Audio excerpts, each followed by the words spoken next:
It is yet another new year, and we are still fighting COVID-19. The state continues to set new records every single week. Today, we're talking about what the numbers look like as we start 2022, what to expect in the coming weeks and months, and what we all need to do to help fight the spread of COVID-19. So to do that, we're joined by Cone Health's Dr. Cynthia Snider, an infectious disease expert who's been helping us fight through this pandemic that's been going on for 2 years and answering all of our questions. So first and foremost, let's just kind of start with the numbers. What does it look like right now when it comes to hospitalized patients and those that are vaccinated versus unvaccinated?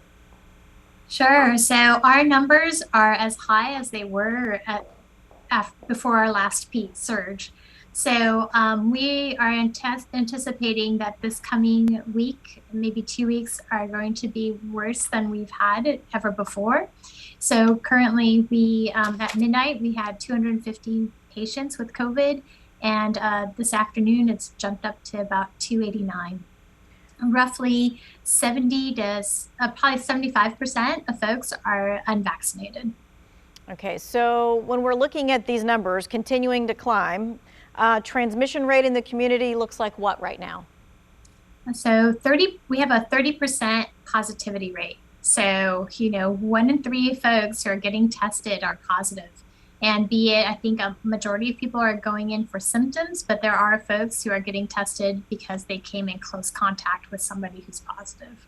Okay, and just how concerning is that for you to see the 30% and the number of hospitalizations?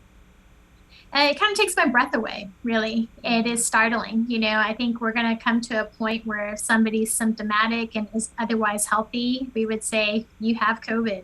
Right now you have a 1 in 3 chance of being positive, and for those who are seeking testing, and to realize that you are infectious to others. So it's really important to follow those CDC guidelines to staying home if you're seeking testing and waiting for those results.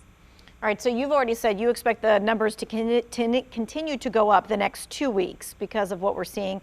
What will it take for the numbers to go down? So, when you look at other communities that are on the down slope of this, at least in Europe, where you're looking at like cities that have had a big insult over 7 weeks, and we have just started, right? So we anticipate at least, probably peaking over the next week or so, and then taking still several weeks to come down to low levels, right? Before Christmas, we were in rates of like 2,000 as opposed to the 28,000 cases that were posted over the weekend. So we have a long ways away for Omicron to get through our community. The ways that we can prevent kind of that insult to injury to all the healthcare system is really we know the vaccines work. We need everybody to go out and get their boosters, and the boosters is the best way to prevent getting hospitalized or having serious illness and getting into the ICU. We need everybody to mask, right? And it's even more important with the latest CDC guidance of, people who are mildly symptomatic or have no symptoms after having 5 or 6 days of illness.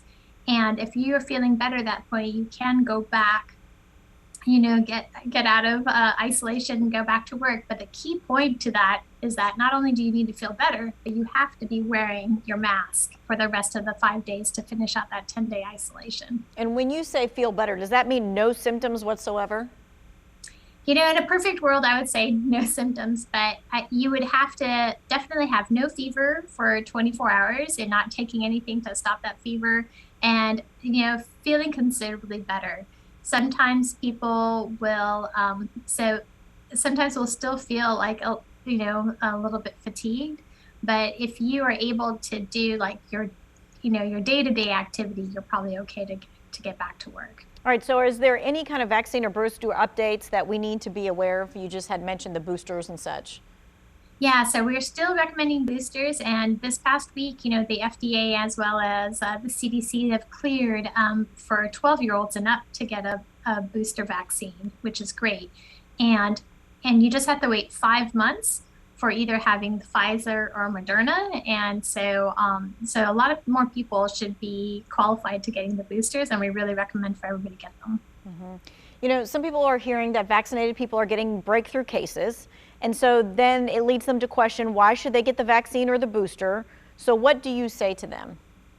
So we often, we hear that a lot, and a breakthrough case depends on a couple things. Like, we definitely are not seeing as much breakthrough in folks who've had their booster vaccine. So that's a reason to get it. The breakthrough cases, we're seeing a lot of people who got the original series, 10 months, 12 months. And so that's why the data suggests that everybody gets boosters at 5 months. And again, the vaccines do work tremendously.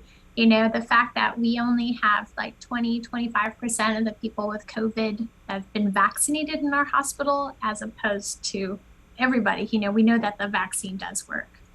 All right, so let me follow up with this, because we are hearing that Omicron, the symptoms are milder than the Delta variant and even more mild than that of the first original COVID-19. So some people think of it as like just a bad cold, which causes some people to say, I don't really need to take necessary precautions. So can you speak to that? Yes, I think, folks who have other health problems, you are still a candidate for getting sick, and to the point where you're seeking medical care. If you are otherwise healthy, it can be considered just a cold, but it has larger implications outside of that one person, right? It's so transmissible that it's probably guaranteed everybody in your household gets it. So your kids get it. So your kids cannot be in school for 2 weeks, or your parents get it. And, and they have health problems, and they are most at risk to getting hospitalized if they're not vaccinated. So we really are asking everybody, even though you may not feel that you yourself are going to get sick, we need you to do it for the community, for your family, for your coworkers. We want to try to do as much as we can to prevent really overwhelming infections throughout different workplaces and schools. I know a year ago at this time, we were also kind of in the same boat, but then things eased up like around March, April, May, June of last year. Do you anticipate that same kind of thing happening? Do we see COVID going away-ish? It is hard to have a crystal ball of like what's going to happen. The rate that Omicron is in our community is no different than what we're seeing in New York or cities in Europe, where it's quickly spreading like wildfire. And so it has made a lot of industries come to a standstill. I'm not sure how many people have tried to go to a store or go to get takeout, and they realize the store is closed because their employees are sick, right? And or same thing in your workplace, that you're like, maybe 20% of people are gone because they're at home getting better. And so that's the important part. We're trying to really protect everybody so they're not so sick, and by really encouraging vaccination and mask wearing, even though that there's no mandate. The masks work to decrease transmission by 30%. And what we foresee is that people who now have acquired Omicron have natural immunity, and hopefully this will keep any further like a Delta wave coming back. But it's really, I wouldn't be surprised if another variant comes, but it's hard to tell if it's going to be as impactful as this is. Yeah, that domino effect that you're talking about, the restaurants, the stores, school bus drivers here in Guilford County, we're seeing it for sure. All right, what we want you to do is be able to ask your questions that you want to know and get the answer in real time. So here's what you're going to do. Text us your question, 336-379-5775, and Dr. Snider will be answering your questions when we come back after the break.